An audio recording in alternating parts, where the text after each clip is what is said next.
Hello to everyone. Retaining the executioner, continuing the war on women, children, and freedom fighters. Statement by the International Women's Solidarity Council. The retention of Ghulam Hussein Mohseni Ejei as head of the judiciary of the Islamic Republic is not just an administrative appointment.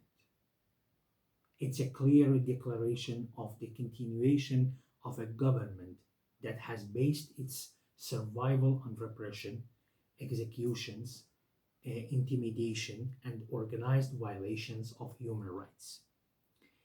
AJ's record since the 1960s has been tied to the suppression of opponents, unfair trials, forced confessions, issuing heavy sentences, and establishing immunity for human rights violators. His retention sends a clear message. The judiciary of the Islamic Republic is still a tool for maintaining power, not administering justice. Administering justice. But the issue is not just one individual. From the beginning, the judiciary of the Islamic Republic has been the main pillar of the government's suppression machine, an institution that, instead of protecting the rights of citizens, has institutionalized discrimination, violence, and injustice under the guise of law and has blocked any independent legal action. The first victims of this structure are women. The laws of the Islamic Republic, with clear discrimination in areas such as inheritance, blood money, uh, martyrdom, divorce, custody, and many other civil rights, define women as citizens with unequal rights. At the same time, the compulsory hijab, control over women's bodies and lives, and suppression of women's rights activists um, show that misogyny is not a deviation, but one of the ideological foundations of the system. Children are also not immune to the structural violence of this regime.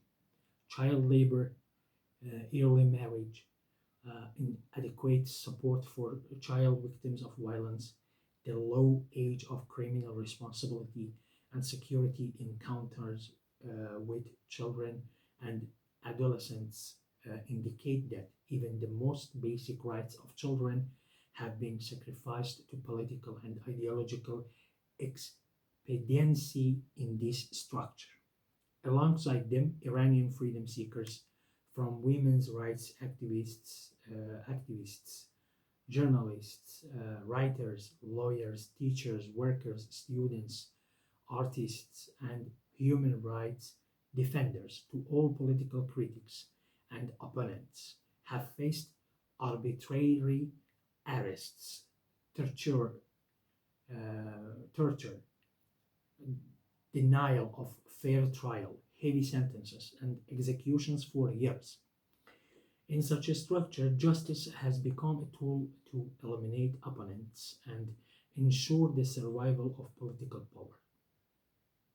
The retention of Ghulam Hussein Mohseni Ejei proves once again that expecting justice from a system that is itself part of the mechanism of repression is nothing more than an illusion.